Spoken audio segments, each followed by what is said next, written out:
നിങ്ങളുടെ favourite shows ഇനി ഒരിക്കലും മിസ്സാവില്ല. ഇപ്പോൾ C5 കാണും നിങ്ങളുടെ ഫേവറേറ്റ് ഷോസ് തികച്ചും സൗജന്യമായി. പ്രേമലോലുപൻ പ്രണയവിലാസനായിരുന്നു.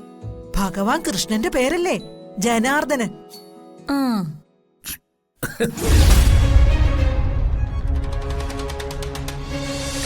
ചേട്ടൻ അതൊരു ബുദ്ധിമുട്ടാവില്ലേ? ബുദ്ധിമുട്ടോ? എനിക്കോ? എനിക്കിതിൽ പല സന്തോഷം വേറെയില്ല. കുടിക്കേ.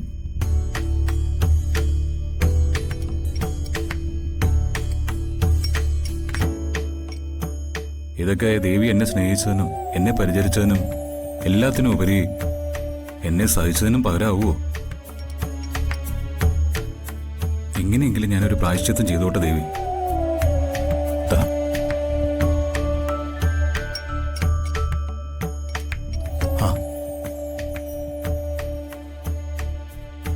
കിട്ടിയ വേഷം ഭംഗിയായിട്ട് അഭിനയിക്കാൻ കഴിയാതെ പോയ ആളുകളാ ഞാനും ദേവിയും.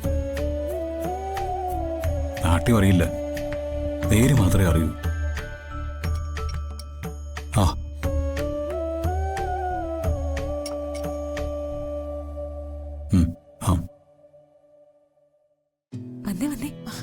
എന്താ അങ്ങോട്ട് നോക്ക്.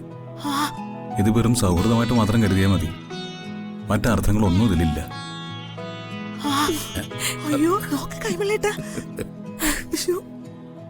പോയ കാലങ്ങളൊന്നും തിരിച്ചു വരില്ല. കരഞ്ഞു തീർത്തതിന് പകരമായി വരം തരാൻ ഞാൻ മുനിയോ ദൈവമോ ഒന്നുമല്ല. മതി മതി. ഒരു വെളിപ്പാട് അകലെയെങ്കിലും ദേവിയുടെ കൂടെ ഞാൻ ഉണ്ടാവണമെന്നുള്ള ആഗ്രഹം മാത്രം, അത് മതി.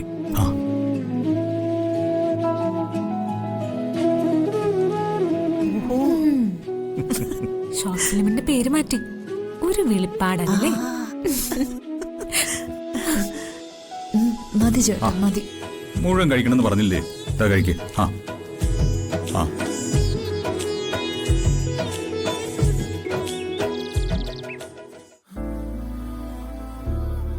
ദേവി, ദേവമ്മേ, ഞാൻ ഇപ്പോഴാ കാര്യങ്ങളൊക്കെ അറിഞ്ഞത്. വേദനയുണ്ടോ ദേവമ്മേ? ഇല്ല മോനെ, സാരമില്ല. ദേവമ്മയ്ക്ക് ഒന്നുമില്ല. ഡോക്ടർ എന്ത് പറഞ്ഞു വല്യമ്മാവ? കുഴപ്പമൊന്നുമില്ലാന്ന് പറഞ്ഞു. ഓർത്തോയും ഫിസിഷ്യനും നോക്കി 2 ദിവസം റെസ്റ്റ് വേണമെന്ന് പറഞ്ഞു. സത്യത്തിൽ എന്താ ഉണ്ടായത്? ഞാൻ ഇതിന്റെ പിന്നിലുണ്ടെന്ന് ആരെങ്കിലും അറിയോ? അല്ല, കാര്യങ്ങളൊക്കെ കൃത്യമായിട്ട് അറിയാൻ വേണ്ടിട്ടാ. അത് ഞങ്ങൾ റോഡ് ക്രോസ് ചെയ്യായിരുന്നു.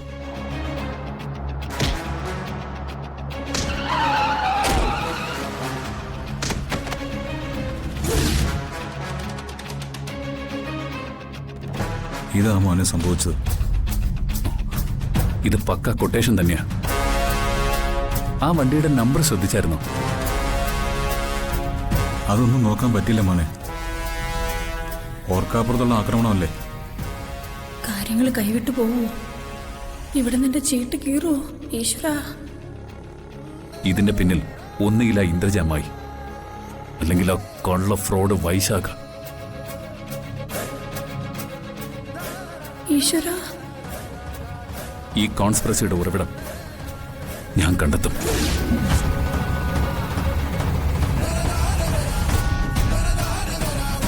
അല്ല, വല്യമ്മാവനും ദേവമ്മയും കൂടി പുറത്തു പോയപ്പോ ആ ന്യൂസ് എങ്ങനെ ഈ ശത്രുക്കൾക്ക് കിട്ടി? അപ്പോ ഇവിടെ അവരുടെ ഒരു സ്പൈ ഉണ്ടായിരിക്കുമല്ലോ. അയ്യോ, ചതിച്ചല്ലോ ദൈവമേ. ഇതിനകത്ത് നിന്ന് ആരോ നമുക്കെതിരെ വർക്ക് ചെയ്യുന്നുണ്ട്. അവരെ കണ്ടെത്തണം. ഈശ്വര, ഞാൻ പെട്ടെന്നാ തോന്നുന്നേ.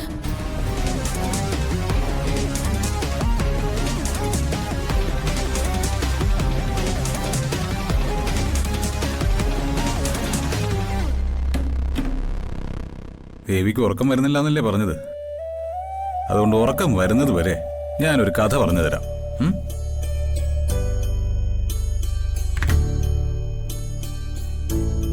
കഥ കേൾക്കാൻ ഇഷ്ടമാണോ? പിന്നെ എനിക്ക് ഭയങ്കര ഇഷ്ടാ ചേട്ടാ. നന്നായി. ഞാൻ വിശ്വസാഹിത്യകാരനായ വൈക്കം മുഹമ്മദ് ബഷീറിന്റെ ബാല്യകാല സഖി എന്ന നോവൽ ചുരുക്കത്തിൽ പറഞ്ഞു തരാം. കഥ പറഞ്ഞു കൊടുക്ക. ബാല്യകാല സഖി. അപ്പൊ ബാല്യത്തിൽ നിന്നേ തുടങ്ങി. നേരം വെളുത്താലും കഥ തീരില്ല. ഞാൻ വായിച്ചതാ ബാല്യകാല സഖി. പ്രണയകഥയാ, ദുരന്ത പ്രണയകഥ. ഓ, മജീദും സുഹറയും ബാല്യകാലം മുതലേ കളിക്കൂട്ടുകാരായിരുന്നു.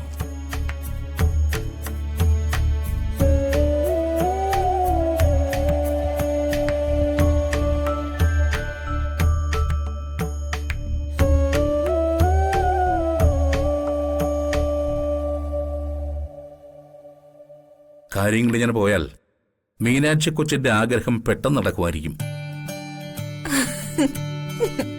ഓ, പെട്ടെന്ന് നടന്നാ മതിയായിരുന്നു. ബഷീറിന്റെ തന്നെ മറ്റൊരു നോവലുണ്ട്, അനുരാഗത്തിന്റെ ദിനങ്ങൾ. ഇനി മുതൽ ചെമ്പകമംഗലത്ത് അതായിരിക്കും. ആ,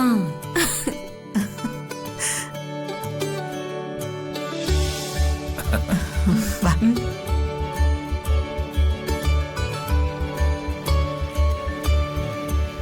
എന്നെ സന്തോഷിപ്പിക്കാൻ വേണ്ടി ജയേട്ടൻ എങ്ങനെയൊക്കെയാ ബുദ്ധിമുട്ടുന്നത്.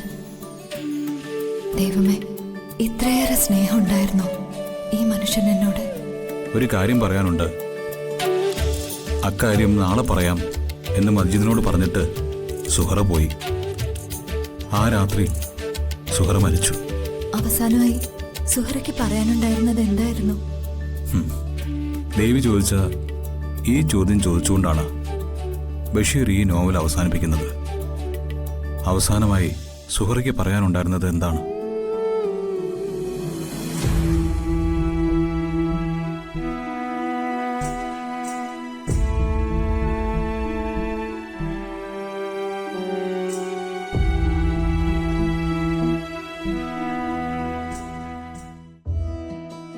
എന്തോ ഈ വീടിനകത്ത് എന്തെന്നില്ലാത്തൊരു പോസിറ്റീവ്. ആ, മകന്റെയും മരുമകളുടെയും മുഖം തെളിഞ്ഞു. അതാ പോസിറ്റീവ്. അവരുടെ ജീവിതത്തിലെ കഷ്ടകാലത്തിന്റെ കർക്കിടകങ്ങൾ പെയ്തു തീർന്നു. അവരൊന്നായാൽ ചെമ്പകമംഗലത്തെ കാറ്റും ഒന്ന് മാറി വീശും. നിന്റെ അമ്മയും അച്ഛനുമായി കൂടുതൽ അടുത്തു എന്നുള്ളത് വാസ്തവം തന്നെയല്ലേ മോളെ? അവരടുക്കുന്നതിന്റെ ലക്ഷണമല്ലേ മുത്തശ്ശി ഇതൊക്കെ? ആ, മുത്തശ്ശി ഞാനിതൊക്കെ കാണിച്ചു തന്നില്ലേ? എന്നിട്ടും രാജലക്ഷ്മിക്ക് അങ്ങോട്ട് വിശ്വാസമാകുന്നില്ല. ബാല്യകാല സഖിയും പ്രേമലേഖനവുമാ അവൻ അവിടെ ഇരുന്ന് അവളെ വായിച്ചു കേൾപ്പിക്കുന്നത്. അപ്പോ മുത്തശ്ശൻ ഇതൊക്കെ നേരത്തെ വായിച്ചതല്ലേ? പിന്നെ 70കളിലും 80കളിലും ഒക്കെ ആയി ഞാൻ വായിച്ചു തീർത്ത നോവലുകളായതൊക്കെ. അതെ, നിന്റെ ഈ ഇരിക്കുന്ന മുത്തച്ഛൻ ആരായിരുന്നെന്ന് പറഞ്ഞാ നീ ഇരിക്കുന്നേ? പ്രേമലോലുപൻ, പ്രണയവിലാസനായിരുന്നു. ഭഗവാൻ കൃഷ്ണന്റെ പേരല്ലേ ജനാർദ്ദനൻ.